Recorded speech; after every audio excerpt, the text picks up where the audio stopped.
Learn Kiswahili. Learn Kiswahili. I will go.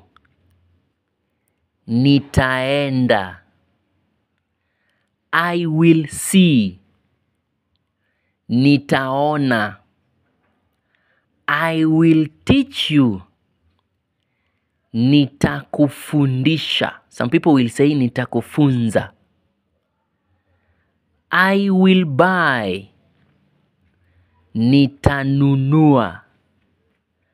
I will beat you. Nitakupiga. I will send you. Nitakutuma. I will return. Nitarudi. I will bring. Nitaleta. I will walk.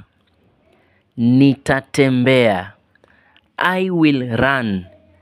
Nitakimbia. Thank you so much for watching this video. Please go